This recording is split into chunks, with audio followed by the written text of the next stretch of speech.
Edison, saya izin.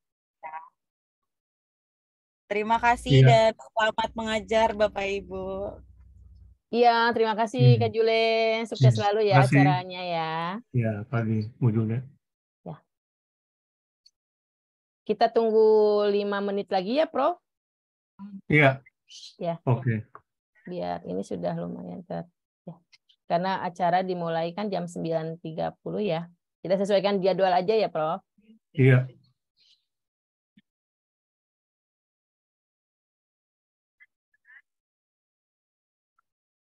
Jadi PPT-nya saya buka itu ya. Iya. Sendiri ya. Iya, bisa sudah langsung share screen, Prof.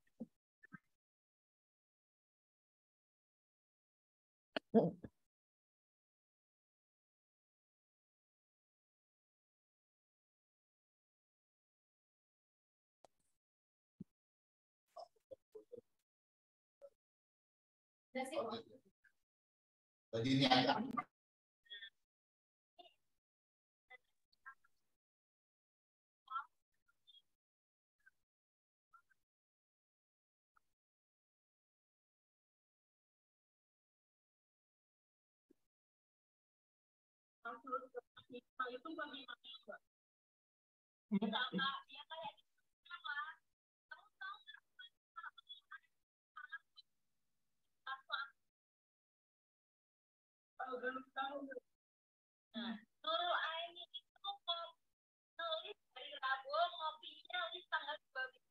Artinya apa? Banyak banget yang jadi kelewat yang nggak paham. Suara apa ya?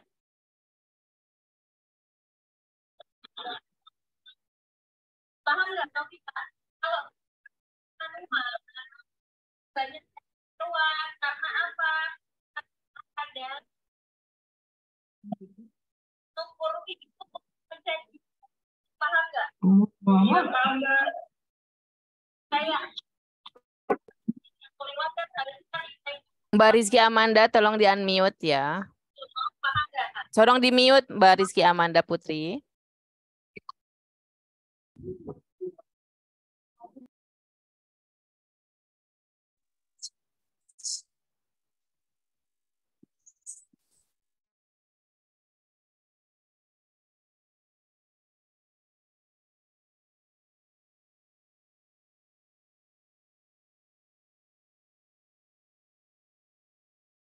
Setengah 10 ya kita mulai ya. Iya. Nah. Ini sudah ada berapa yang bergabung nih dari Parmadina di program magister. Ada Said, Ma'ruf, terus juga Denny Chandra. Kemudian dari mahasiswa Bung Karno ya. Iya. Ya. Cynthia itu mahasiswa Bung Karno ya. Ini. Iya. Apa? Iya. Iya. Selamat pagi Pak Edison, selamat pagi Bu Dina. Selamat pagi Mas Said.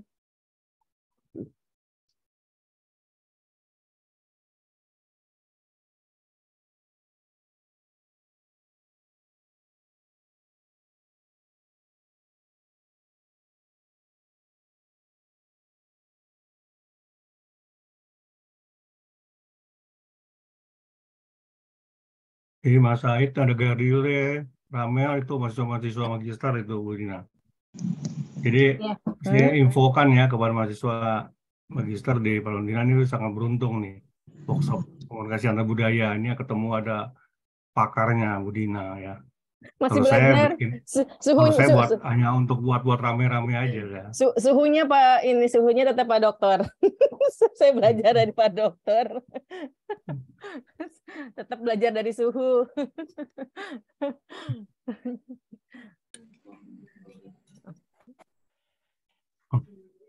Oke, 9.30 ya. Saya buka dulu ya, boleh ya? Ya, siap, BT-nya. silakan. Oke ya.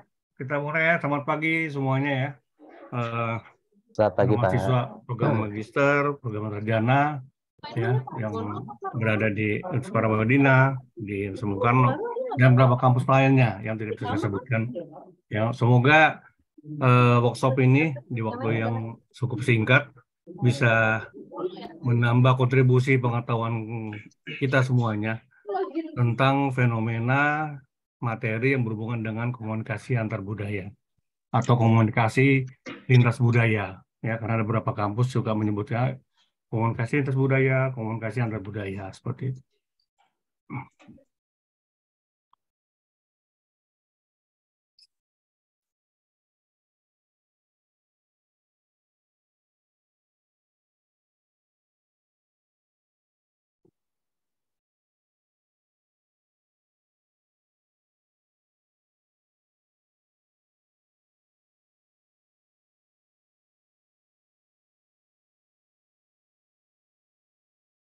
Sudah terlihat semuanya? Sudah, Pak.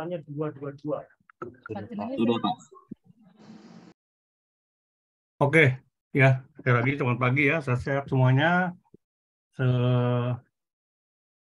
Sekitar ya 15 sampai 20 menit saya coba share tentang materi komunikasi antar budaya atau yang dikatakan komunikasi antar budaya atau beberapa kampus istilahnya biasanya di universitas negeri ya mengatakan komunikasi masyarakat multicultural gitu ya, cross culture gitu. Nah, sebetulnya kalau berhubungan dengan komunikasi antar budaya, materi kajiannya sebetulnya sama tentang kepada kalau kita kuliah atau memahami tentang komunikasi antar personal, ya, gitu ya, komunikasi antar pribadi. Sebetulnya interaksi kegiatan komunikasi di antara pelaku komunikasi antara A dan B atau kalau bicara tentang grup komunikasi atau bicara tentang komunikasi massa ya sebetulnya sama. Perlu diingat ya, kita harus paham ya, kalau kita berbicara kepada orang lain itu terjadi yang namanya persamaan, mencari persamaan. Ya, persamaan apa? Ya, persamaan meaning, persamaan makna. Itu ya. Di antara pelaku-pelaku komunikasi sebelumnya itu mereka sudah ada dua perbedaan yang dominan. Ya, seorang anak kembar pun itu ada dua dominan yang berbeda. Di dunia ini semuanya itu sama. Yaitu apa? Dua perbedaan itu yang namanya empiris education ya, pendidikan gitu ya. Dan pengalaman. Nah, itulah baik pengalaman dan pendidikan itulah yang membuat adanya perbedaan-perbedaan dalam hal memaknai ya pesan-pesan yang berupa bisa simbol verbal, simbol non-verbal. Itu harus kita tangkap dari sisi materi interaksi komunikasinya. Ya, maksudnya apa? Itu akan kita bawa ke dalam dunia komunikasi antar budaya. Gitu. Jadi sebetulnya komunikasi antar budaya ya tidak hanya bicara tentang bagaimana lintas negara, lintas etnis, ya, seperti itu. Sebetulnya dalam interaksi komunikasi antar pribadi juga terjadi, ya, kita mencari persamaan antara si komunikator, apa sih pesannya, kita tangkap, kita interpretasikan sama tidak dengan pemahaman kita.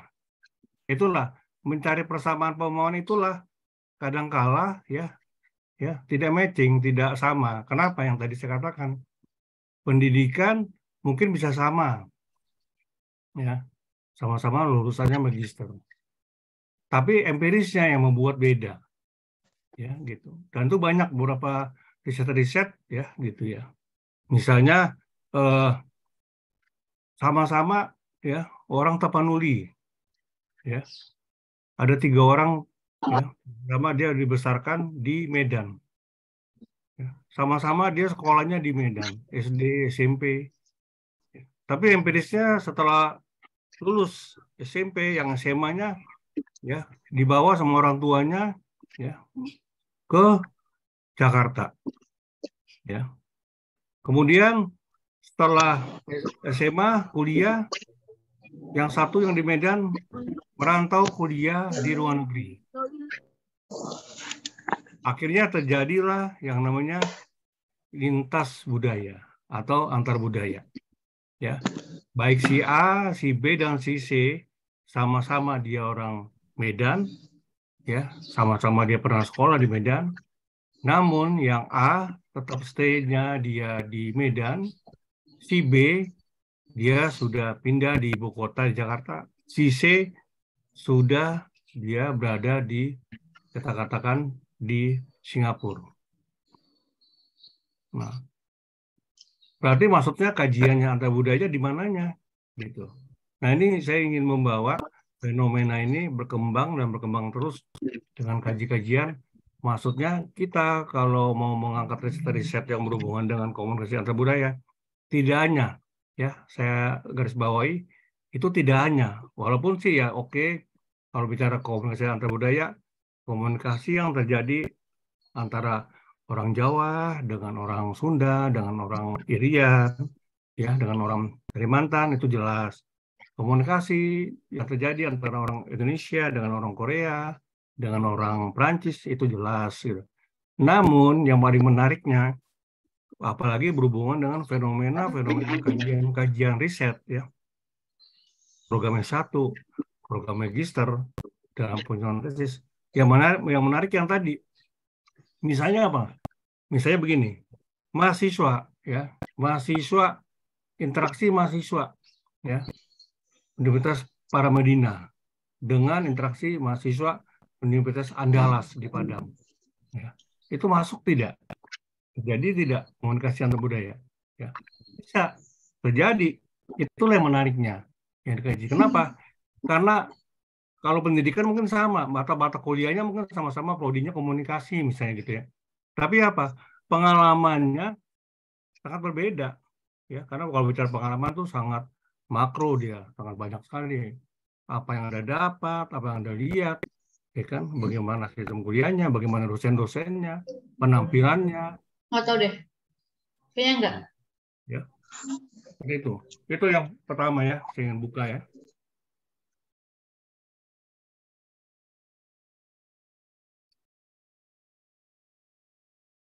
Ini yang pertama, komunikasi antar budaya.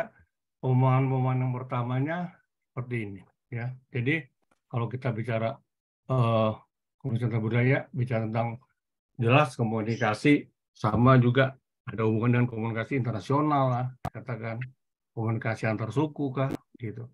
Tapi intinya ya, dari beberapa referensi yang ditampilkan ini adalah setiap pelaku, ya, setiap partner komunikasi yang terjadi itu mempunyai empiris, ya, yang berbeda budayanya, seperti itu, ya. Nah, kemudian di paragraf berikutnya dikatakan, ya, dari Blooming dan Santosa, bahwa komunikasi antar budaya adalah proses negosiasi, ya. Maksudnya negosiasi itu apa? Adalah proses kompromi sebetulnya.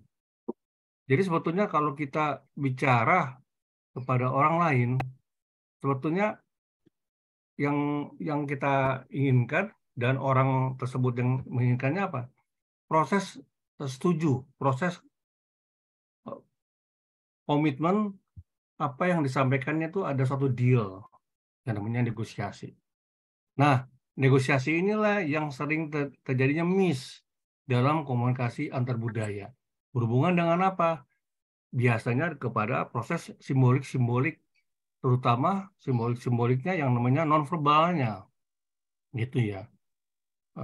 Proses-proses yang berhubungan dengan body language, bahasa-bahasa tubuhnya. Karena bahasa tubuh itu memang secara referensi beberapa pakar mengatakan bahasa tubuh itu bahasa yang sangat sifatnya universal, ya. Kalau gestonya dia air mata keluar dari matanya, air mata itu pasti jelas menangis, pasti itu jelas sedih, gitu kan ya. Tapi ya beberapa kajian-kajian tentang perilaku-perilaku simbolik dengan memakai pendekatan-pendekatannya psikologi, ya, belum tentu juga, gitu. Ada beberapa budaya beberapa individu yang terlalu gembira dia malah menangis. Itulah contohnya salah satu. Oke, kita lanjut. Dan mungkin kepada peserta ya, karena saya tadi sudah mohon izin sama Ibu Jule, setelah ini saya mohon duluan pamit karena ada mau ke dikti. Jadi kalau bisa peserta di setiap slide kalau ada yang mau ditanyakan langsung aja, ya, mau didiskusikan apa aja silakan, gitu. Oke. Nah, di slide berikut ada penjelasannya mengatakan begini, ya, bahwa kita sebagai individu, ya, sebetulnya terpengaruh oleh ada dua hal, ya kan? Individu yang langsung, ya, gen kita itu katanya kalau cara psikologi gen-gen dari bawahnya bapak, ibu. Kalau anak perempuan katanya banyak bawaan dari bawahnya si bapak, silang gitu ya. Kalau yang laki-laki dari bawahnya gennya si ibu. Tapi juga adanya pengaruh ya budaya setiap individu. Gitu. Maksudnya pernyataan ini menunjukkan bahwa setiap masyarakat yang sudah terpola ya dari gaya hidup ya sistem atau pencarian dan semua halnya ya itu jelas terpengaruh oleh budaya setempat ya, terpengaruh oleh norma-norma nilai-nilai. Namun juga dia sudah punya bakat individu masing-masing yang secara personal mungkin ya different, berbeda gitu. Jadi jangan heran misalnya lihat orang Tapanuli, orang Batak yang adanya rata-rata batas kasar gitu ya ngomongnya, dia kan istilahnya bahasanya kalau dalam komunikasi atau budaya itu low context ya, to the point dia. Tapi ada yang dia ya gitu karena memang di pribadinya komunikasinya halus ya, tidak seperti orang Tapanuli misalnya seperti itu ya.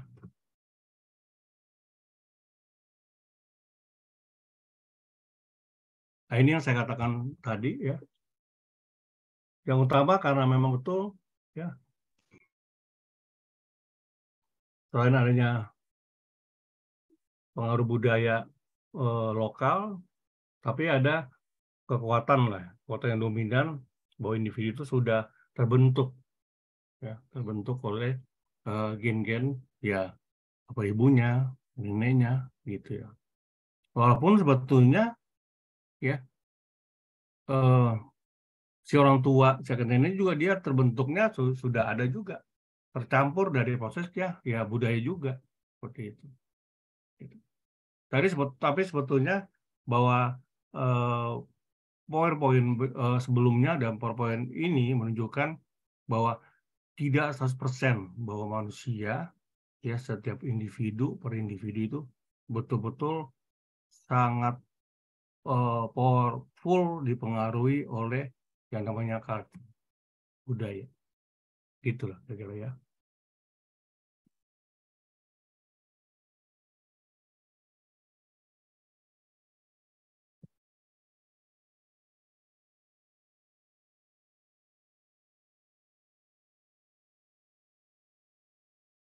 Nah, di saat ini sebetulnya menjelaskan ya bahwa secara singkat bahwa komunikasi nonverbal sangat rumit, multidimensional. Biasanya merupakan proses yang spontan. Sebetulnya yang di awal saya katakan bahwa inti komunikasi antar budaya sebetulnya adalah komunikasi antarpersonal. Nah, kalau kita mengingat komunikasi antarpersonal dari beberapa referensi, ya, gitu ya, Yonrin Rahmat, ya, atau Onong Uchana Effendi, ada kesamaan. Dikatakan bahwa setiap manusia dimanapun berada di dunia pun, ya, dimanapun, itu kan, kadangkala antara komunikasi, ya, verbalnya dengan gerakan komunikasi non-verbalnya, ya, tidak signifikan. Ini yang dikatakan di paragraf terakhir, dia suka bersifat spontan. Gimana yang normalisasi pada budaya Jawa kan? Bisa jadi Jawa Bahkan dikatakan bahwa komunikasi nonverbal katanya komunikasi yang sangat jujur, komunikasi yang sangat alamiah katanya gitu. Ya, komunikasi yang sangat sulit untuk dimanipulasi katanya seperti itu. Itu. Walaupun itu juga sebetulnya kalau kita lihat ya gitu kan tidak dikatakan mutlak ya gitu. Karena banyak contoh. Saya yakin kita semua di sini peserta workshop ini banyaklah menemukan bahwa komunikasi nonverbal ini banyak perilaku justru yang dimanipulasi. Nah, dalam konteks komunikasi antar budaya, terutama apalagi yang bicara tentang multikultural, ya, perilaku nonverbal ini, ya, banyak yang memang terjadi miss di situnya, ya, banyak yang salah makna, salah memahami apa sih artinya seperti itu, ya, dan itu ya akhirnya ya tidak akan terjadi tingkat keakraban komunikasinya seperti itu, ya. Kan kalau bicara tentang referensinya Prof. Deddy Mulyana, dia mengatakan bahwa komunikasi antar budaya itu sebetulnya harus bisa membawa yang namanya heteropili menjadi homopili. Jadi maksudnya dari yang posisinya kita pada saat kita berinteraksi kepada partner komunikasi kita, itu kan ada posisinya yang hetero. Hetero itu maksudnya yang banyak perbedaan budaya. Dan tidak mungkin kita paksakan menjadi 100% semuanya menjadi sama budayanya. Gitu. Tapi minimal kalau kita mau berinteraksi kepada lawan bicara kita yang berbeda budaya, kita harus mencari 1-2 hal yang mana adanya satu kesamaan. Itu namanya membuat yang heteropili menjadi homopili. Begitu maksudnya. Ya, itu salah satu resep. Menurut saya sih ya bagus juga. Jadi kalau kita ketemu ya baik di bis, di kereta atau di pesawat, ya kita duduk dekat sama orang yang berbeda budaya, baik di levelnya lokal, maksudnya di level etnis, suku, ya, atau kepada levelnya internasional, kepada orang-orang di luar Indonesia, ya. Ya cari yang tadi rumusnya, membuat dari heteropili menjadi homopili. Cari satu fenomena, satu konteks yang mereka mempunyai persamaannya. Supaya kita apa? Ya intinya supaya terus terjadi berlangsungnya proses komunikasi gitu. Dari situ ya lama-lama nanti semakin akrab, ya. Dan itu pasti tentunya jelas kegiatan-kegiatan pesan-pesan nonverbal juga sangat dominan gitu.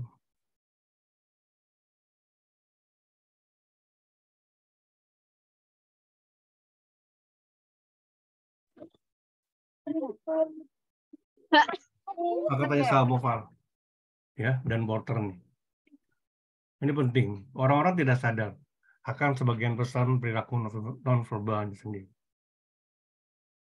Ya. Dan kita akui lah. Ya. Kita akui. Kita di suatu kerumunan, kita berada di konteksnya di multi masyarakat yang beda etnis, ya, beda budaya. Ya.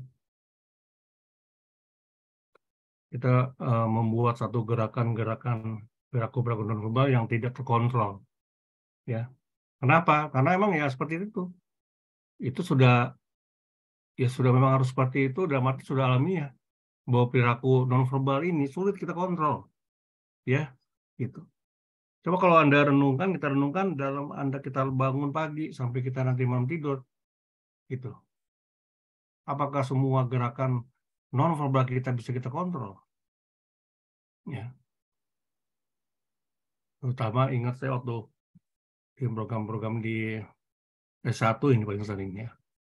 Itu atau kalau di anak-anak SMA lah, kalau lagi ujian kan, di kelas dulu ya, belum online ya, di kelas kan lagi ujian, tiba-tiba dia karena bingung gigit-gigit kuku, pegang-pegang kancing gitu kan, garuk-garuk kepala, itu kan gerakan-gerakan nonverbal yang tidak terkontrol ya.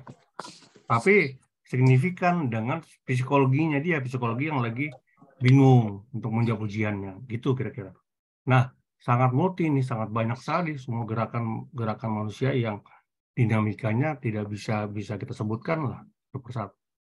Dan itu harus mendukung, ya, harus kita bawa dengan bahasa tubuh kita, ya. Tidak mungkin kita dari bangun pagi sampai kita tidur malam nanti, ya, kita tidak berbahasa tubuh, hanya berbahasa pesan-pesan verbal aja, ya, gitu ya. Tidak mungkin, ya.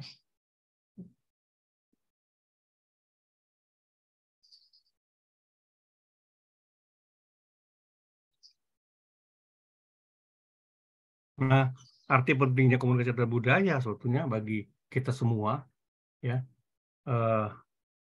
sampai kapanpun lah, yang sudah kerja atau yang tertarik untuk mengangkat ini menjadi skripsi atau tesisnya, ya. Ini garis warna biru yang menjadi pointernya. Pentingnya komunikasi antar budaya dikarenakan ya interaksi keseharian itu adalah sesuatu yang tidak dapat ditolak. Itu yang saya katakan. Saya rutin kok, hanya rutin dari rumah ke kantor. Di kantor juga nggak ada orang bule. Ya, rata-rata juga secara etnis juga ya cukup inilah seragam.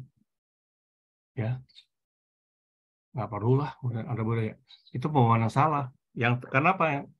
Karena yang tadi saya katakan, ya, interaksi kita kepada orang lain, ya, adalah dua orang yang sangat berbeda. Kenapa? Yang tadi, education dan empirisnya itu sudah beda. Education oke sama-sama lulusan magister lah, sama-sama kampusnya sama. Empirisnya kan beda. Nah, akhirnya apa? Di saat berinteraksi, di saat terjadi proses-proses pertukaran simbol-simbol, baik verbal dan non-verbal, itulah yang akan nantinya terjadi mismeaning atau mispersepsi. Ya. Salah nebak bahasanya gitu. Salah mengira, salah menginterpretasikan. Gitu. Ya. Dan itu kan sebetulnya dimulai dari kehancuran apapun ya, baik dunia politik, dunia korporat, dunia sosiologi, apapun ya, dimulai dari misinterpretasi. Dan ini ya di bawahnya dikatakan ya, yang dominan kegiatan komunikasi sebetulnya 65% adalah gestur nonverbal. Ya. Banyak referensi, silakan Anda cari buku pun dari yang termurah sampai termahal ya. Tentang perilaku nonverbal itu banyak sekali, ada yang menjelaskan secara detail ya, gerakan tangan saja yang dikatakan emblem ya, itu ada berapa sub ya gitu ya, ibu jari, tangan, terus tangan mengepal segala macam, itu banyak, dan itu dimaknai oleh yang berlintas negara itu beda-beda ya gitu. Begitu juga kita sebagai orang Indonesia, mungkin di lintas etnis juga beda-beda. Terus ada pertanyaan, waktu sudah lama ini saya menjelaskan dalam bentuk seminar. Jadi siapa Pak yang mau mengalah intinya gitu untuk memahami perilaku nonverbal ini yang berbeda? Ya harus kita sebagai yang mempunyai tujuan agar komunikasi kita terus berjalan, agar komunikasi kita tetap efektif. kita yang harus ini. Ya, tadi yang dikatakan oleh Prof. Deddy Mulyana, kita membuat yang dari posisi heteropili menjadi homopili. Gitu. Mohon izin Bu Dinda kalau waktunya sudah mepet, tolong ingatkan ya. Ya, lanjut Prof. Selesaikan Prof. Iya. Saya maunya cepat-cepat kan, kalau ngajar udah jadi gini, jadi lupa nih. Ya Enggak, bagi lanjutkan mahasiswa ya, tanya. kalau ada Ya. yang mau ditanya ya, silakan langsung aja. Jadi ini, ya ini di set ini dari Bennett dan Milton ini yang paling menarik yang di terakhir. Ya, coba Anda betul-betul pahami. Ya. Sebelumnya di paragraf yang paling atas dikatakan perilaku tertawa, tersenyum, tanda marah dan menangis, ya itu universal. Ya, perilaku yang universal katanya. Secara gestur, secara pesan-pesan nonverbal. Tapi yang tadi saya katakan, orang saya pernah loh sidang. Prof. Ya. Mohon maaf, ada pertanyaan, boleh disilakan? Iya, boleh. Silakan Oke. langsung. Silahkan, saya Ya. siapa di sini tanpa itu adalah Muhammad Tazul Arifin. Silahkan di mute. Oke, silahkan langsung berbicara dengan Prof. Edison ya. Halo, selamat pagi, Pak. Iya, pagi. Iya. Perkenalkan, nama saya Muhammad Tazul Arifin, selaku mahasiswa Bapak juga di Universitas Bung Karno, tapi sekarang saya sudah lulus. Saya mau bertanya tentang komunikasi antar budaya yang tadi Bapak jelaskan, yang non-verbal itu sudah lama diabaikan. Nah, kenapa bisa lama diabaikan seperti itu, Pak? Adapun sekarang juga saya bekerja dengan di perusahaan yang bukan budaya Indonesia. Jadi itu kan pastinya tadi Bapak jelaskan karena gimana sih cara efektifnya untuk berkomunikasi walaupun itu bukan budaya Indonesia, itu kan tergantung kita sendiri. Nah, tadi dari penjelasan Bapak atau di PPT Bapak sendiri, itu tuh di bawahnya tertulis sudah lama diabaikan. Kenapa sudah lama diabaikan, Pak? Terima kasih. Ya. Dengan siapa tadi? Azul? Tazul, Pak. Azul ya, waduh, senang ya, saya masih ingat ya, sebagai mahasiswa. Oke, Azul, sebelumnya sukses terus ya kerjanya ya. Jadi udah alumni ya di sana ya.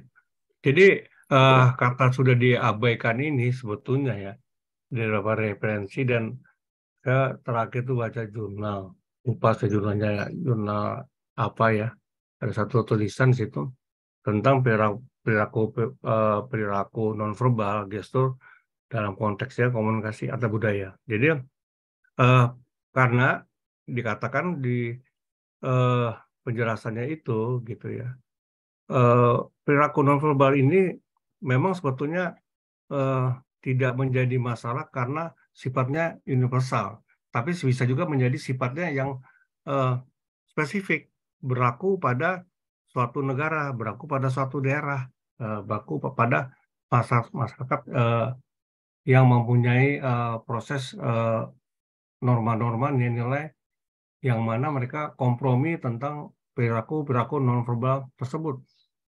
Nah, dalam arti diabaikan itu sebetulnya dianggap menjadi suatu realita yang bisa nantinya akan terus dimaklumi dan bisa dipahami, sebetulnya begitu ya. Jadi ibaratnya kalau kita memberikan tangan kepada mulut ya, tangan kepada mulut itu kan menunjukkan ini pasti lapar nih ya, nggak mungkin kenyang dia gitu. Nah, maksudnya salah satu simbol itu aja contohnya gitu. Ini juga jadi tidak harus menjadi dominan, ini menjadi suatu yang permasalahan dalam dunia istilahnya akademisi seperti itu. Yang menarik sebetulnya yang menjadi permasalahan akademisi sebetulnya tentang fenomena komunikasi antar budaya ini ya, Azul dan lain-lainnya, sebetulnya bagaimana ya gitu ya memahaminya dan kenapa harus si komunikatornya gitu ya yang apa istilahnya yang memulai gitu ya. Misalnya 2 orang duduk di bangku pesawat. Nah sekarang sebetulnya timbul pertanyaan nih, ya, gitu. Mungkin juga di kelas ini bisa kasih pendapatnya biar share pada yang lainnya. Siapa yang mulai jadinya? Siapa yang mulai dengan masukannya dari referensinya Prof. Deddy Mulyana dikatakan harus membuat yang dari heterofili menjadi homofili, gitu ya. Kalau tidak ada yang mulai berarti dari pesawat itu mulai, ya kan, mengudara sampai dia mendarat lagi tidak terjadi komunikasi seperti itu, gitu ya. Jadi kalau bicara tentang konteksnya perilaku nonverbal saat ini semakin diabaikan karena yang tadi itu lama-lama pada saat interaksinya tuh sebetulnya nanti bisa akan terjadi proses kompromi seperti itu. Karena gerakan-gerakan perilaku-perilakunya selain nonverbal kan ada juga pesan-pesan verbal juga seperti itu.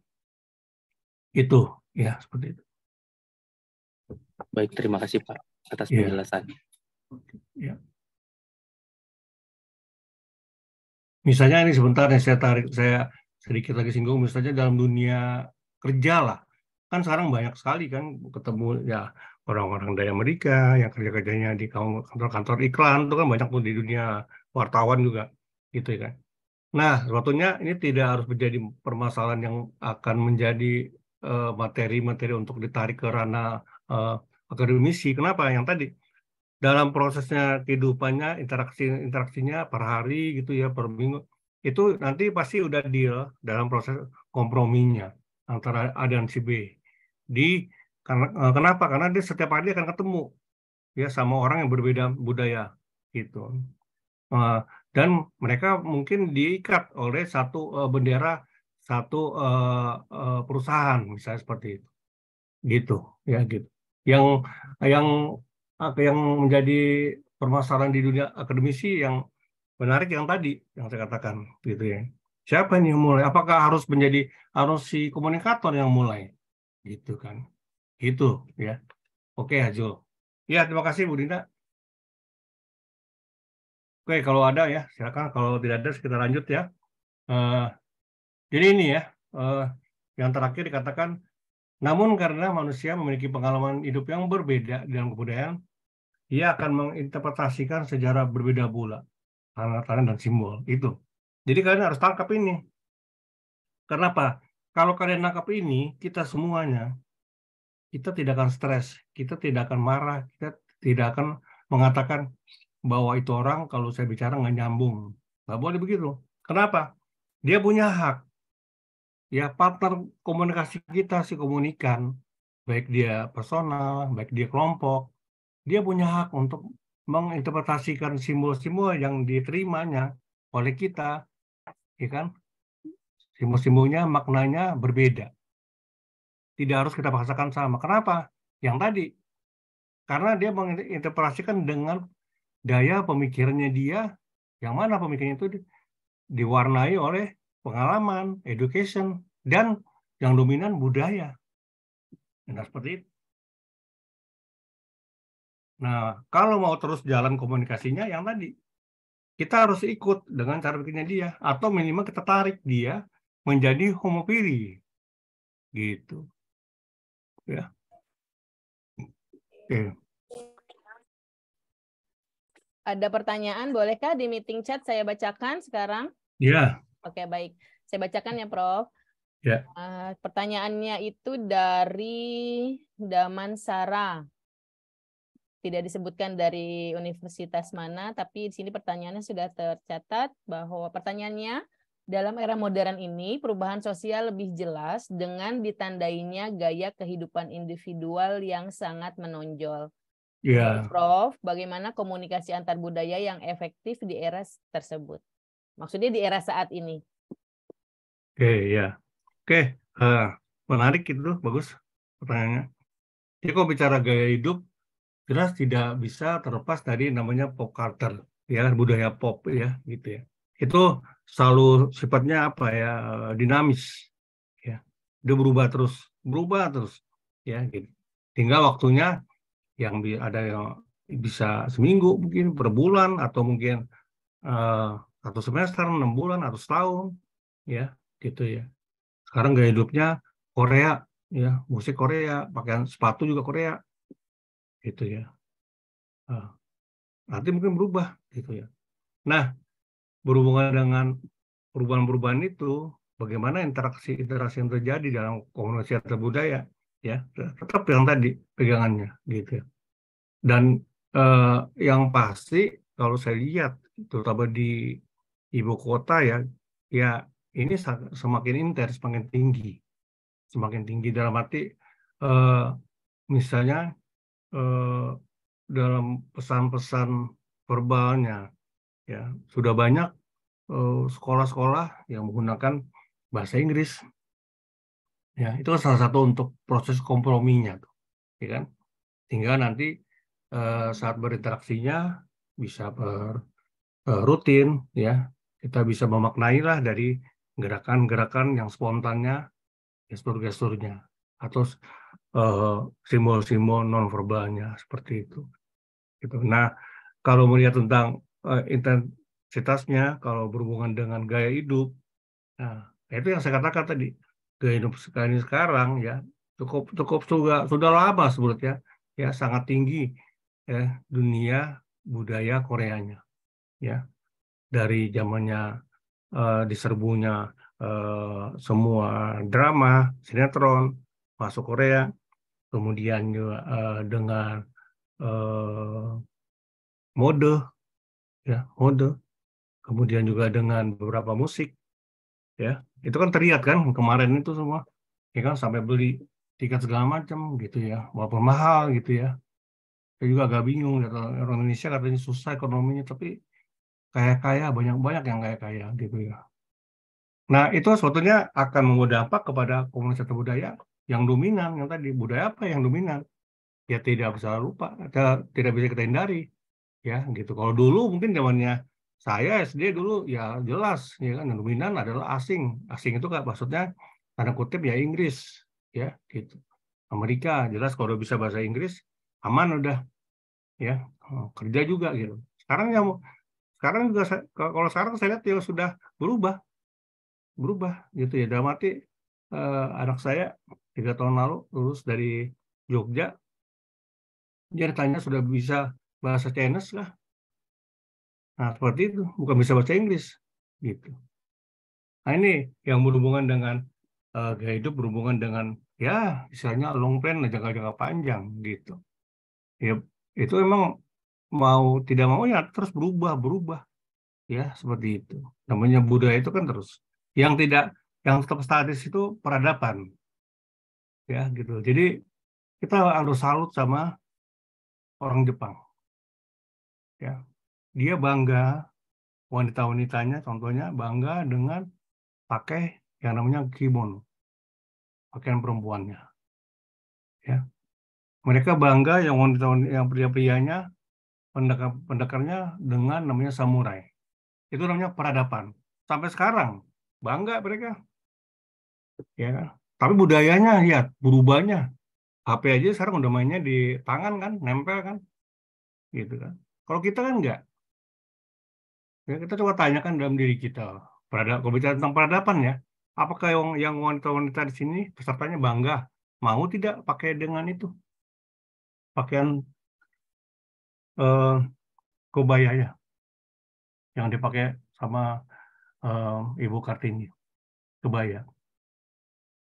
Ya, padahal salah satu kampus saya salut itu, ya dan sangat dukung. Tapi nggak tahu sekarang masih terus tidak, karena terus di apa ya di protes. Kalau sidang itu kampus mahasiswinya pakai kebaya, bagus, ya. Gitu. Yang prianya pakai batik, seperti itu. Karena yang tadi kita harus bisa membedakan mana peradaban, mana budaya. Itu kalau budaya jelas oke, dia memang dinamis, berubah terus. Ya, peradaban statis dia tetap. Kita harus pertahankan ciri khas Indonesia. Gitu.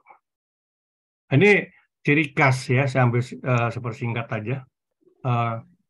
Ada 5 ya untuk melihat. Yang mudanya sebetulnya banyak sih. Ya banyak kalau kita mau kulit, tapi kalau kita lihat secara garis besar 5 aja lah. Dari sisi pertama, bagaimana sih orang-orang yang berbeda budaya, kalau orang Chinese, orang Indonesia, orang Amerika mengungkapkan perasaannya. Kalau kita lihat lebih, kalau nonton film lah ya gitu ya, kayak kalau orang bule itu ya Eropa ya gitu ya, dia kalau dalam hal curhat bunga perasaan kayak bagus ya gitu ya. Kalau di Timur Chinese itu kayaknya agak malu-malu gitu ya. Atau kalau tentang kita nih ya ada tanyakan diri sendiri lah gitu ya.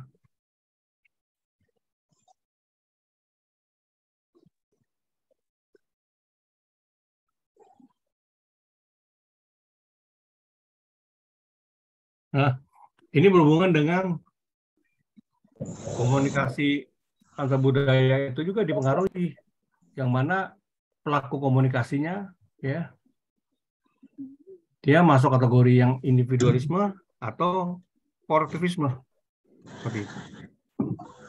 Tapi ada beberapa referensi dari buku-buku sosiologi lah, dikatakan semakin modern suatu masyarakat ya, semakin di dunia perkotaan, di beberapa negara yang sangat modern, maka pasti sangat individualistis gitu ya.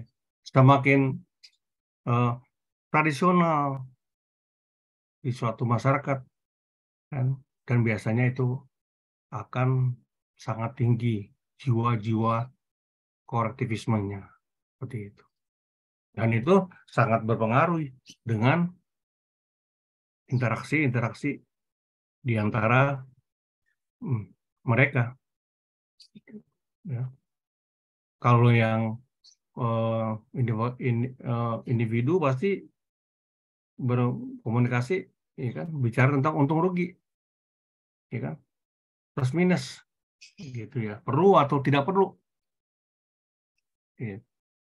Tapi kalau yang namanya di desa ya, dan itu memang kita akui lah, ya, komunikasi antar budayanya yang mempunyai masih menjunjung tinggi tentang nilai-nilai kolektivisme, gitu kan, dia pasti ya sangat ramah, ya, dia tidak berpikir untung rugi, ya, menanamkan tentang nilai norma-norma seperti itu. Dan ini maksudnya yang saya sampaikan terutama di saat ini gitu ya, karena harus sudah pegang, sudah tahu saat kita berinteraksi bertemu sama siapa gitu ya. Dia semakin modern berarti siap-siap ya, bukan saya katakan akan ketemu dengan orang-orang yang angkuh, sombong gitu, enggak. Itu kalau itu kan tentang pribadinya, tapi pasti dia sangat semakin individualistis gitu.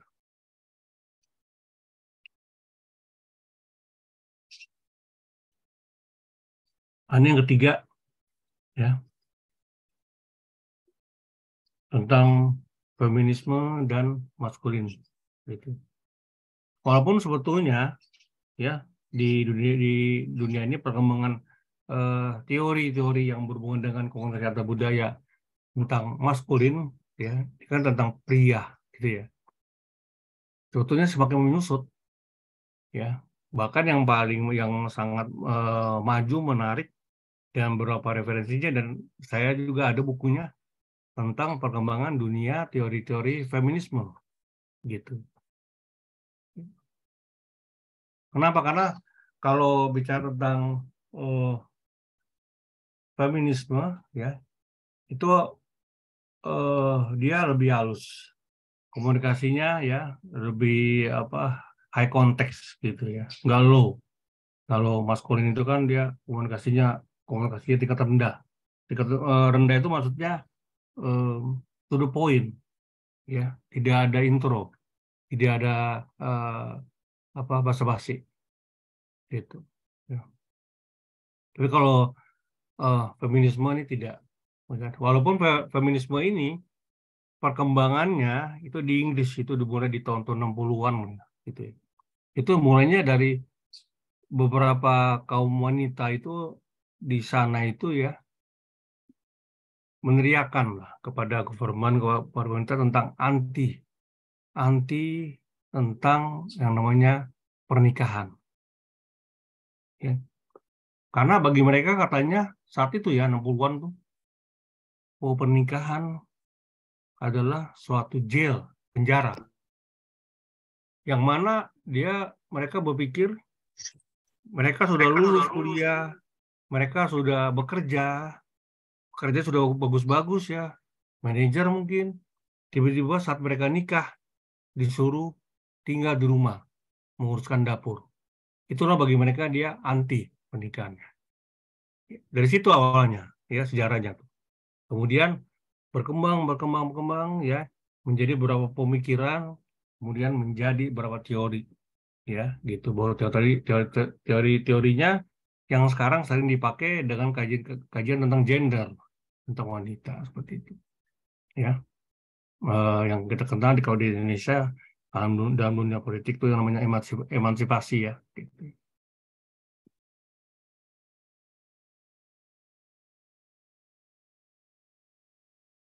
Nah ini sebetulnya lanjutan nih dari yang keempat ya, tentang maskulin dan feminisme. Ya. Nah beberapa kesenjangan kekuasaan yang dikenal dalam konteks budaya itu indeks kesenjangan kekuasaan, IKK seringnya. Kalau dalam riset tuh sering disilakan gitu ya, lebih mudah. IKK ini berhubungan dengan suatu kekuatan dominan yang namanya otoritarisme gitu ya. Semakin berkuasa, semakin berpengaruh seseorang dalam suatu negara, maka tingkat komunikasi antar budayanya juga sangat dominan gitu maksudnya. Jadi maksudnya semakin dominan kenapa? Semakin tinggi dia tingkat mempengaruhinya kepada si komunikan gitu.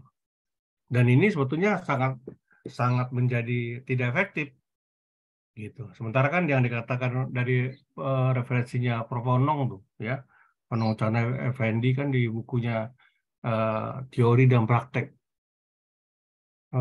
Ilmu Komunikasi, bahwa komunikasi yang bagus, yang efektif adalah ya, terjadinya persamaan makna, ya kan? Bukan ada yang sangat dominan gitu.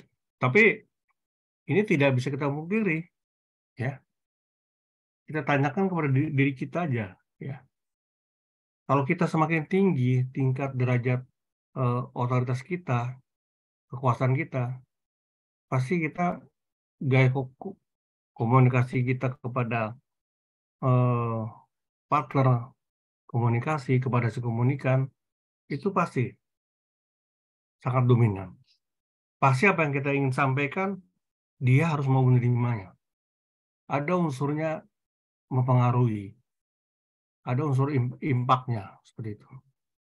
Nah, ini berhubungan dengan gender, agama pasti, ya, ras, dan yang terakhir, ini yang sangat sering terjadi di kita lah di Indonesia.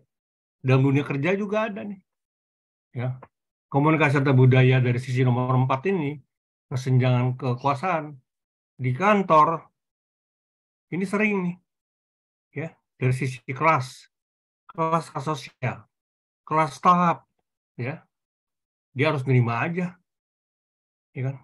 Kemudian kelasnya naik kepada istilahnya apa sih, di bawah manajer lah kita katakan, ya kan. Kemudian kepada manajer, kepada direktur, terus, ya. Itu yang seringkali diinterpretasikan di beberapa negara salah, ya. Dan ini sertifikasi sosial ini sangat beda-beda di budaya timur, di budaya barat, ya, gitu. Misalnya yang dikatakan kalau tadi dari awal ya, kalau budaya timur tuh komunikasinya ya dia high context ya, mungkin bagus ini stratifikasi sosialnya. Oh tidak, gitu. Banyak di Indonesia di Chinese ya, sistem pekerjaannya itu sangat justru juga otoriter ya, gitu. Yang membawa kesenjangan dalam permasalahan komunikasi antar budaya ya, mungkin justru di Amerika dia mau makan bersama, duduk bersama, terjadi komunikasi antar budaya yang baik tuh antara direktur dengan tukang parkir misalnya, nggak ada masalah seperti itu. Jadi sekali lagi nih sebelum saya akhiri ya, bahwa komunikasi antar budaya secara harafiahnya referensi akademiknya seperti ini, gitu ya. Namun jangan kita berpikirnya dengan kacamata kuda, gitu maksudnya. Ada beberapa yang tidak secara makro ya, tidak bisa kita prediksi sama. Kenapa? Yang tadi tuh, yang di slide keberapa tadi? Slide ketiga, bahwa individu ya dia sudah punya dominan bakat pribadinya secara individu, tidak dipengaruhi oleh budayanya. Nah, seperti itu. Itu yang harus dipegang justru. Ya. Jadi kita punya prasangka-prasangka dengan etnis tertentu, ya orang Sumatera Barat, orang Padang seperti apa, orang Batak seperti apa, keras, kejam, ya. Orang Sunda seperti apa katanya, gitu ya. Itu adalah berpikirnya prasangka secara makro, ya. Walaupun secara implisitnya di lapangan realitas sosialnya tidak semua seperti itu. Itulah harusnya kita sebagai para akademisi jangan berpikirnya sepukul rata lah seperti itu. Gitu.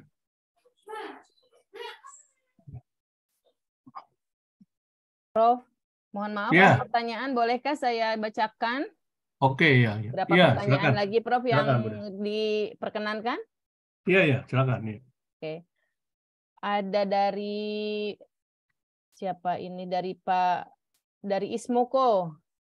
Ya. Ismoko dari PGSC, pertanyaannya adalah bagaimana hubungan komunikasi lintas budaya dengan akselerasi kemajuan teknologi digital yang begitu cepat?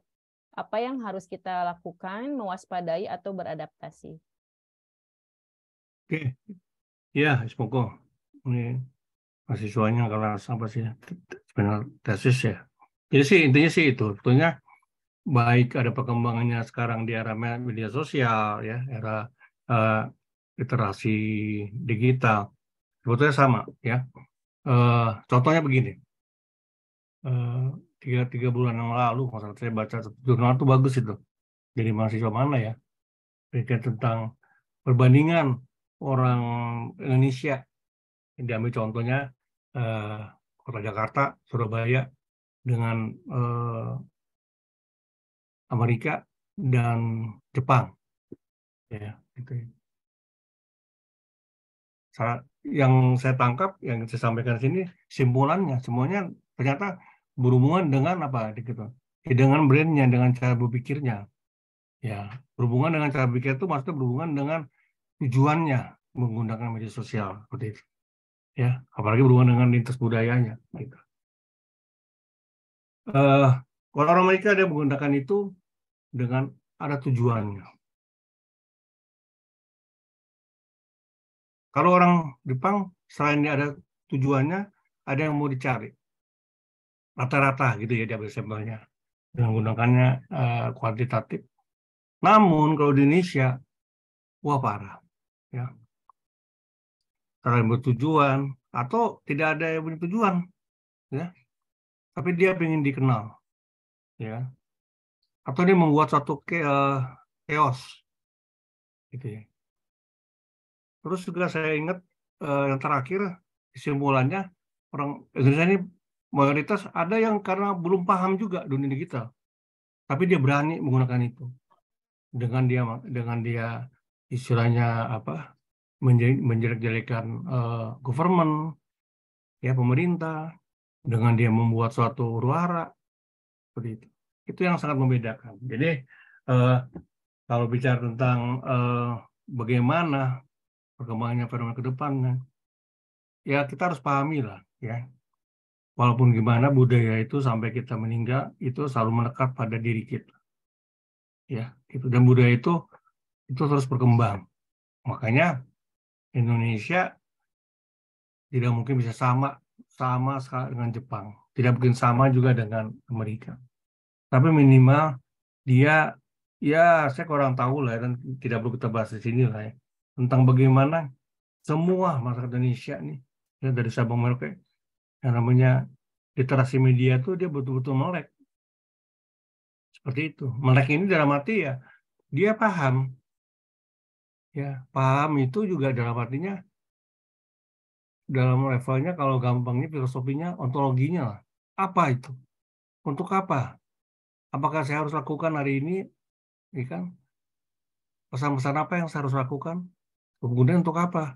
Apa dampaknya? Ini harus dia seperti itulah. Dia membuat pertanyaan-pertanyaannya. Itu kan berhubungan dengan budaya, berhubungan dengan habitat ya, kebiasaannya. Nah, itu yang nantinya ke depannya ya kita juga tidak juga disalahkan ya gitu, karena pengguna media sosial ini di Indonesia cukup banyak, dominan ya, cukup tinggi di dunia gitu. Tapi substansi pesannya ya sangat rendah ya gitu, sangat rendah gitu. Apalagi kalau nanti kita bawa ke level internasional saat berinteraksi ya gitu ya. Ciri-cirinya misalnya begini, sedikit nih. Kalau di negara maju di Amerika gitu ya, atau di Timur Tengah, kita di ASEAN ya, China satu Jepang, dia bicara ya tentang suatu penemuan, satu tentang ide-ide, peluang dengan ide, itu apa nih peluang-peluangnya, itu ya, itu banyak itu ya, misalnya peluang tentang di WA atau apa, atau tentang cara menjual produk jasa di dunia digital, dunia medsos. Itulah ide yang seperti itu tuh isi pesannya ya gitu. Coba kalau kita sedikit itulah mundur ya, flashback ke Indonesia, pesan-pesan itu kan sangat sedikit ya kan, yang dibicarakan apa gitu kan ya, tentang apa musibah, tentang kehidupan kita, konstruksi bagaimana mengkonstruksi tentang suatu susahnya kehidupan untuk menimbulkan rasa iba segala macam. Nah seperti itulah yang sangat berbedanya. Kita harus berubah. Dan dirubah ini kalau kata aja para pakar budaya ini kayak seperti pakar sosiologi ya, Suryono Sukamto tuh itu bisa ya 50 tahun. Kalau 50 tahun ya kita nggak tahu lagi tuh 50 tahun ke depannya kalau di Jepang sama Amerika udah seperti apa. Gitu. Tapi kalau kita jangan juga menjadi rendah diri, ya mulai dari kita lah kepada warga, tangga, kelompok, gitu. Itu ya, Bu Dina ya. Semoko. Iya, siap, Prof. Ya. Mau Oke, jadi dilanjutkan, Prof? ini untuk mengakhiri ya, dalam budaya konteks ini juga menjadi masalah, baik orang Amerika dan orang China, ya, dan mereka sangat masih merasa etnosentris lah, budaya-budaya mereka lah yang paling anggung, ya, itu kan biasa tuh seperti itu ya, itu kan dipelopori oleh bangsa-bangsa Arya, oleh pelopornya Adolf Hitler, ya, bangsa Jerman, yang namanya etnosentris, bangsa yang paling agung. Dari sisi ya, kalau kita hubungkan dengan komunikasi antar budaya dalam cara berkomunikasinya, gitu ya. Mana yang konteksnya tinggi, mana yang konteksnya rendah, gitu ya. Terus kalau ada pertanyaan, jadi yang bagus yang apa, Pak? High culture atau low, ya? Low culture, ya, gitu. Ya dua-duanya bagus, ya. Tergantung apa yang mau disampaikan, gitu ya. Kalau Anda bicara kepada teman, kalau perutnya lapar gitu ya, jangan terlalu banyak kata intro lah, gitu ya. Gitu. To the point saja, gitu. Kadang-kadang juga kalau lagi sidang gitu ya, di mahasiswa juga presentasi banyak sekali intronya gitu kan. Ya, kadang suka jadi kita dosen penguji juga suka jadi bosan mendengarnya gitu. Jadi biasakan kapan kita yang namanya high context ya, mana kapan kondisinya yang low context gitu. Ya, gitu. Karena kalau bicara komunikasi budaya yang tadi saya katakan di awal, memang sebetulnya secara akademisi ada pemikiran yang secara universal ini loh gitu ya. Tapi yang tadi saya katakan di strategi ketiga tadi gitu kan. Ternyata juga sangat dominan bukan budaya, tapi adalah tentang apa? Psikologinya, pribadinya yang dibawa dari lahir gitu. Oke, itu mengakhiri PowerPoint saya di pagi ini. Jadi dalam diri kita, dalam saat kita pada posisi berlangsungnya komunikasi antar budaya, kita harus ingat diri kita ini ada dua, ya, dua diri. Kita harus paham, ya. Yang namanya diri individual dan diri, ya kan, namanya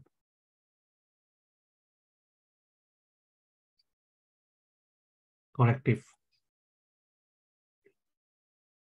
Kalau diri individual, ini yang berhubungan dengan kalau kita sedikit menganut dari pemikirannya international simbolik dari Herbert Mead, ya, dikatakan tentang konsep diri lah.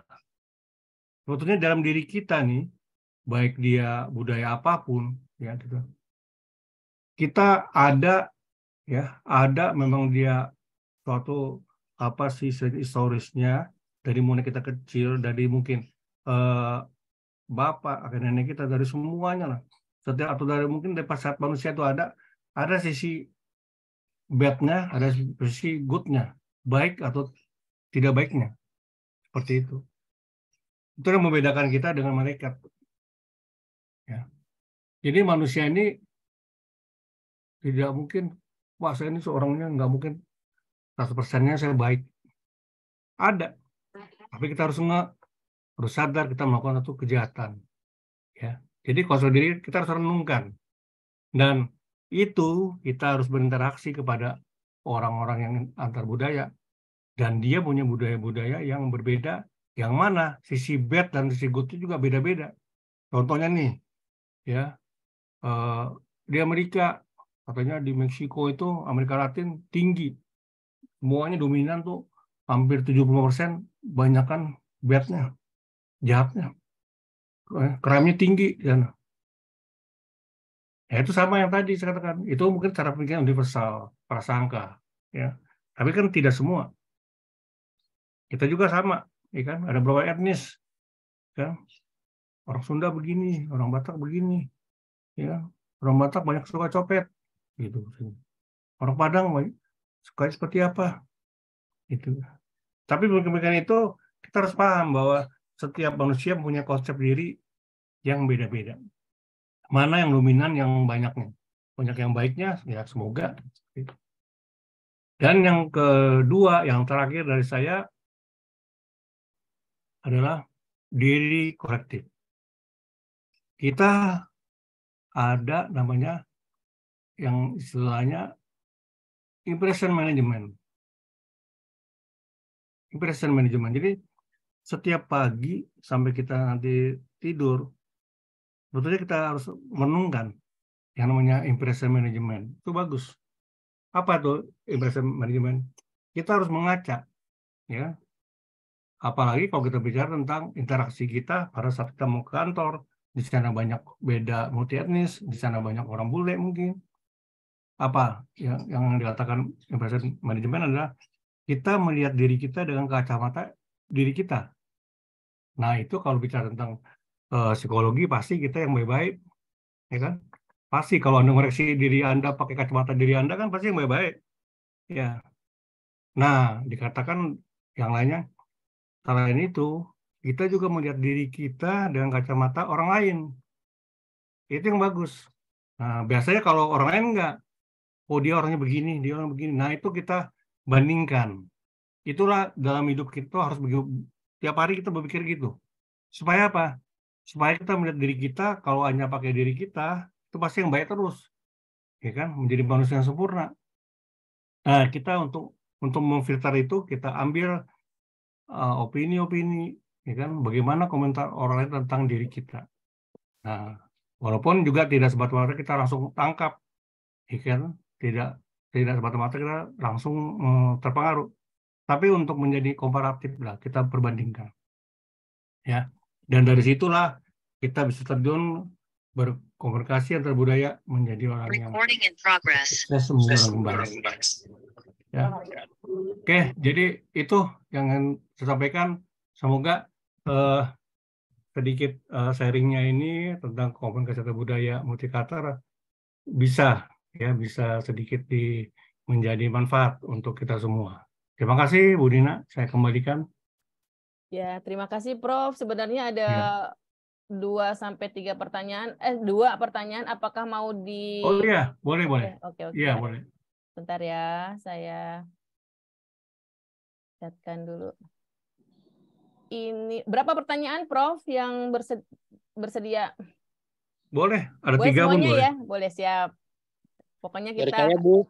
sampai habis ya Prof. Ada di sini, mohon jangan. maaf teman-teman partisipasinya yang tidak apa-apa.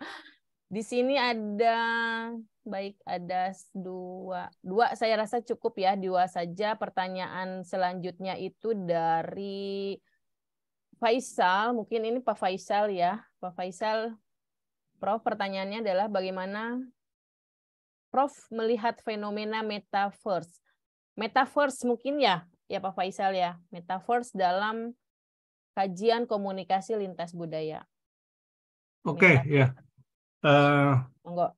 Kalau bicara metaverse itu baru sebulan lalu tuh ponakannya anak abang saya buka perusahaan kerja membuat seperti itu gitu ya. Jadi sebetulnya kalau dalam dunia komunikasi itu dunia simbolik, metaverse itu kan mewakili kita sebetulnya yang menjadi di dunia nyatanya, ya itu dalam arti.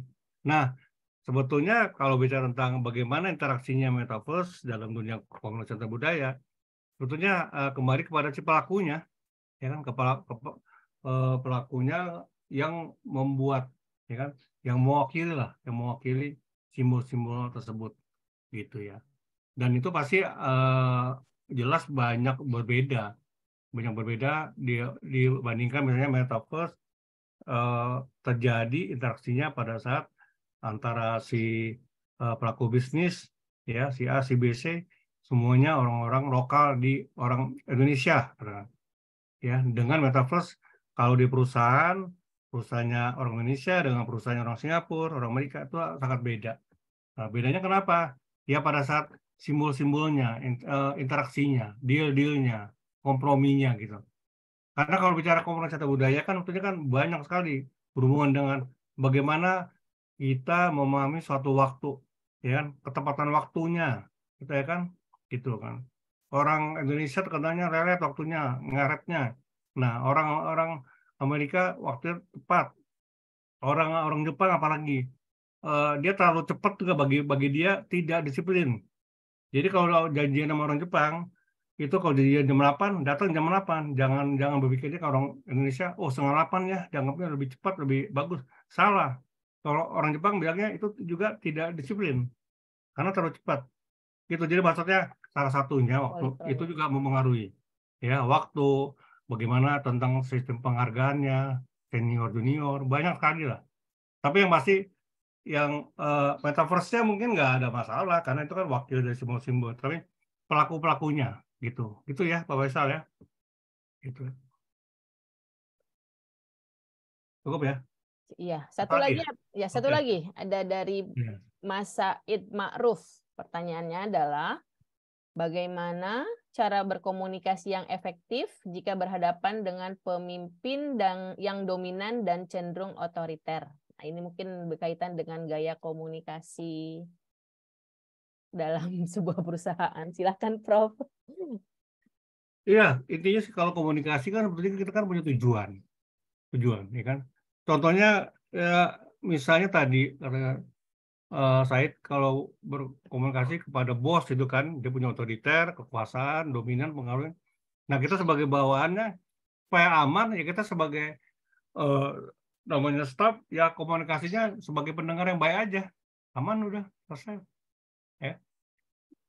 Dan itu ada berapa referensi dari bukunya Prof. Deddy Mulyana kalau tidak salah tentang interaksi komunikasi antar budaya, gerakan gestur bahasa tubuh juga sangat pengaruh. Misalnya bagaimana kalau bos dominan dia memberikan sering suka memukul pundak kita, pujiannya, ya, atau senyum, atau dengan gaya pakaiannya dia memuji, kamu pakainya bagus hari ini rapi gitu. Itu juga perlu kita apresiasi gitu. Tapi yang pasti kalau konteksnya seperti itu, yang namanya istilahnya teratai posisinya agak berbeda antara bawahan dengan si bos yang mempunyai otoriter, ya sudah, kita jelas tidak paksakan untuk kita yang di posisi yang mempengaruhi dia, tapi di posisi pendengar, ya, pendengar yang baik, kemudian kita pahami dia dengan cara pikir kita. Maksudnya apa? Ya wajar dia begitu karena dia budayanya seperti apa, gitu. Ya, itu ya, Aid ya. Ya, terima kasih. Ya. Oke, Bu Dina ya. Sorry. Belum, Prof. Sampai bentar lagi lah kita habiskan dulu. Mohon maaf. Oke, mungkin teman-teman masih ada lagi kah? Biar Prof. Pak Edison yang sebelum kita akhiri di jam 11 ini masih ada waktu yang tersisa. Ada pertanyaan lagi kah? Tidak ada. Mungkin kita sharing ya, Prof. Ya mungkin juga terkait dengan sebenarnya ada banyak problematika. Iya, Pak Faisal. Oke. Ini Prof, yang lagi menarik itu salah satunya tentang IEA. Di mana perannya sekarang udah masuk ke agama. Misal di beberapa negara, di Amerika Latin malah, negara berkembang, sudah menerapkan itu diganti itu posisi pasus pastor oleh IEA gitu kan. Nah, itu bagaimana Prof melihat dari segi interaksi teologinya itu, Prof? Terima kasih, Prof. Oh iya, kalau itu kan maksudnya ada kekuatan dominan dari kalau pendekatannya kalau bicara tentang komunikasi budaya, tapi dalam skupnya interaksinya di agama ya, itu kan di ranahnya Katolik ya, bagaimana dominan para pastor gitu ya. Kenapa memang komunikasinya mereka itu dengan komunikasinya yang ada kepada masyarakatnya, kepada jemaatnya lah ya, kita katakan jemaatnya, jemaat Katolik itu sangat one way, Pak Faisal, ya, one way. Dalam arti apa yang dikatakan pastor itu adalah wakil, ya, wakil dari ya the God lah, gitu. Maksudnya tidak bisa kita istilahnya kita kontra, ya, itu. Kalau mau tetap sebagai dianggap menjadi Katolik yang baik. Gitu. Kecuali kalau mau tidak dianggap menjadi Katolik yang murtad, ya boleh dilawan pastornya. Tuh, jadi semua kegiatan pastor itu dibungkus dalam gereja-gereja ya Romawi, gereja-gereja Katolik ya, itu memang sangat dominan dalam arti bahkan bisa sama dengan government-nya, pemerintahnya. Lihat aja itu Pak Faisal bagaimana Italia ya, itu dia sangat menjunjung tinggi yang namanya gereja Romawi gitu. Jadi tidak bisa lah, tidak bisa berubah itu. Tidak bisa digantikan maksudnya ya. Ya. Tapi kalau tadi bicara tentang interaksinya, interaksinya yang saya tahu ya, itu lebih ke one way. Kalau jadi maksudnya masyarakat, baik masyarakat yang kelas ya stratifikasinya yang juga punya pengaruh ya, uangnya banyak, tapi tetap aja dia yang dia bukan sebagai anggota gereja, dia tetap di levelnya menerima apa yang disampaikan Tita itu adalah apa yang disampaikan oleh gereja ini yang diwakilkan oleh Pak Pastor dan anak-anak buahnya, begitu Pak Faisal. Siap. Gitu. Ya. Tapi mungkin sharing lagi karena mungkin gini ada sebenarnya karena memang artificial intelligence ini kan memang marak ya Pak Faisal dan teman-teman ya, Prof juga ya Prof. Karena memang itu kan salah satu bentuk kemajuan teknologi yang tidak bisa kita abaikan atau kita nafikan. Tapi maksud saya begini, ada beberapa ada beberapa jenis pekerjaan atau jenis profesi yang memang tidak bisa digantikan oleh kecanggihan AI itu ya. Karena apa? Tadi saya setuju mungkin dengan bagaimana kita berinteraksi dengan berkomunikasi ya, dalam proses interaksi dan berkomunikasinya. Nah, digantikan mungkin hanya bisa kalau semisalnya hanya dia memberikan istilahnya seperti gini, bagaimana kita mengetahui atau mempelajari atau ingin mengetahui pengetahuan tentang agama, mungkin kita bisa bisa men-searching atau nge-googling, tapi ada hal-hal yang tidak bisa kita gantikan ya, misalnya sense of humanity-nya itu kan, Prof. Ya. Benar nggak? Kayak seperti guru misalnya, atau nurse misalnya, mungkin bisa digantikan oleh robot, tapi tadi yang saya bilang ada sense of humanity-nya, ada kemanusiaannya yang tidak bisa digantikan. Ya, terus ini yang saya pahami ya, di Katolik ini memang profesornya beda dengan Protestan ya. Dia tata ibadahnya, seremoninya sangat simbolik, beda dengan Protestan. Ya, dari mulai penyampaian ibadahnya, kemudian pastor masuk, kemudian banyak sekali sangat simbolik, dan itu yang tadi ya mungkin beberapa simbolik ini yang tidak bisa tergantikan gitu. Betul. Gitu. Jadi gitu memang ya tetap memerlukan naluri kemanusiaannya tetap ada gitu ya. Hal-hal yang tidak bisa digantikan oleh kecanggihan teknologi. Iya. Kayak itu. Oke, saya mau izin ya. Oke ya, udah ya. Ini kita sebentar lagi, Prof, sambil menunggu link ini, bukan administrasi, kehadiran, mungkin nanti Mbak Jule bisa gabung karena mahasiswa di sini, mohon maaf, partisipan di sini nanti akan mendapatkan sertifikatnya juga jika sudah melakukan mengisi daftar kehadiran. Sebentar ya, Prof, kita tanggung. Ya, maksudnya saya mau izin, terus kemudian Mbak Budina langsung dimasukin presentasi kedua aja langsung. Sudah, ini alhamdulillah, itulah karena saya di sini bertandem dengan Prof. Jadi alhamdulillah semua materi sudah bisa di cover oleh Prof semuanya. Walah. Sudah, enggak apa-apa. Tapi mungkin hanya ini kita sharing aja, Prof, karena ini open class gitu ya. Mohon maaf teman-teman di sini, Pak Edison ini guru saya, jadi sangat berterima kasih semuanya sudah dibahas secara tuntas. Dan kebetulan sekedar informasi aja bahwa selain guru, Pak Edison juga yang memotivasi saya untuk melanjutkan S3 gitu, dan semuanya diberi kemudahan ya karena bantuan Prof Edison ini, sehingga kuliah saya bisa lancar, bisa diterima, yang pasti bisa masuk ke Unpad. Itu sesuatu yang luar biasa di luar mimpi saya, tapi akhirnya berteman atau bersahabat dengan Pak Edison, akhirnya mimpi yang tadinya nggak mungkin gitu akhirnya bisa menjadi mungkin gitu. Terima kasih. Jadi for your informasi aja. Jadi makanya Prof Edison juga tadi sudah membahas semua, akhirnya saya jadi belajar lagi. Terima kasih. Ini Udin coba tolong dikasih semangat saja nih untuk mahasiswa saya yang lagi mau ngambil magister. Coba biar semangat mereka. Semangat tetap ya, di sini saya ngelihatnya juga kok banyaknya mahasiswa ada dari Paramanina ya, betul. Ya. Gitu. Apa ya motivasinya? Pokoknya tetap semangat, tesisnya harus segera selesai.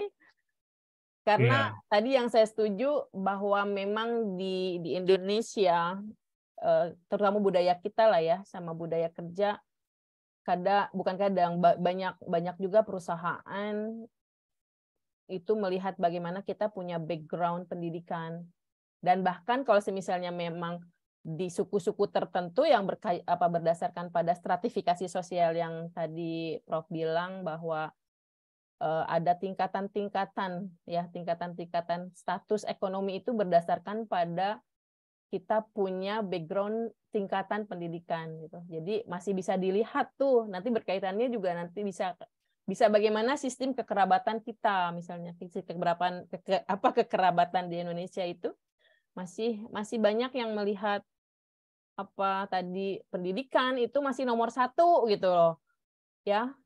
Jadi teman-teman di sini yang dari para Madinah dan sebagainya, ya semangatlah, harus selesai ya, karena biaya kuliahnya juga mahal kan gitu, jadi jangan sia-siakan uangnya.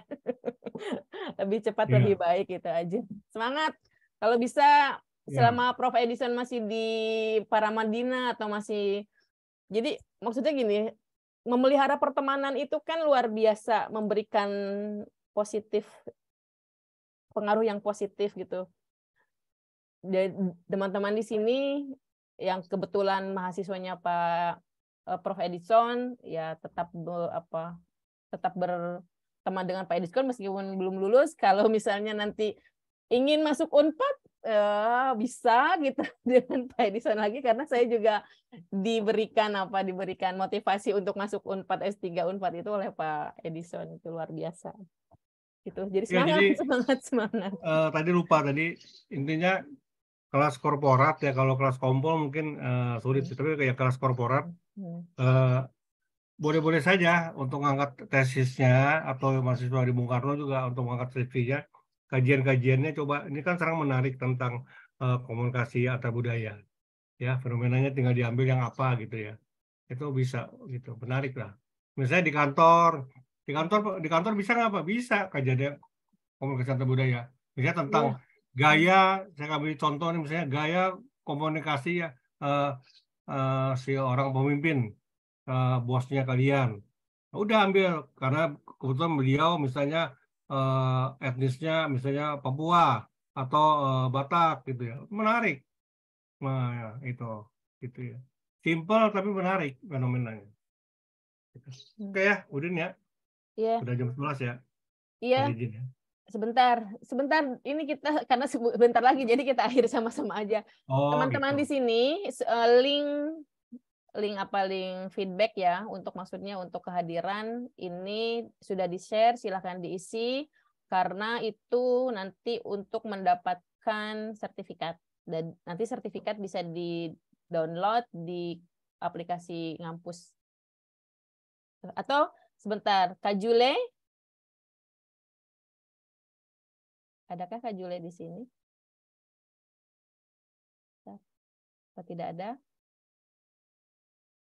Teman-teman sudah diisikah semuanya? Mohon respon. Sudah. Sudah, Bu. Oke, siap. Terima kasih. Baiklah, sebelum kita akhiri, tadi materinya yang sangat luar biasa. Ibu, saya dalam. Mohon maaf, Bu. Linknya di mana ya? Di chat itu. Pesan. Di chat room. Ada meeting chat. Di meeting chat adakah terlihat? Coba ditarik ke atas lagi.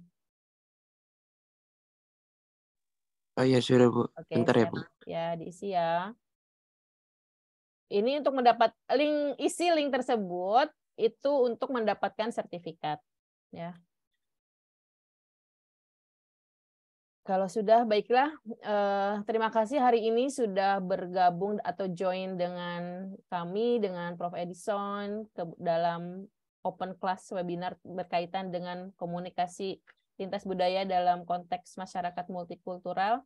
Semoga bermanfaat ke depannya dan semangat ya. Tadi yang S2 katanya sedang tesis dan sebagainya. Semangat biar cepat selesai. Ya, biasanya mengusulkan kalau sebelum akhir foto bersama. Oh iya, betul. open cam ya. On cam semua ya, on cam. Ya, wait. Oke, sebentar. Saya buka semua.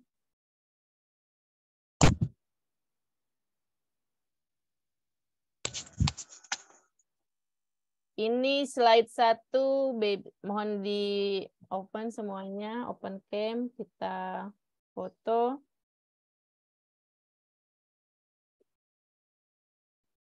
Bentar. Siap ya? Ya.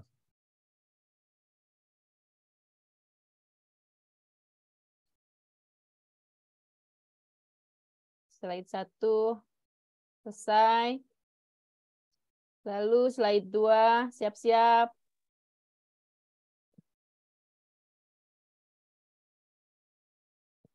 Oke, slide ketiga berikutnya masih banyak yang ditutup. Tidak apa-apa. Slide terakhir. Oke, sudah.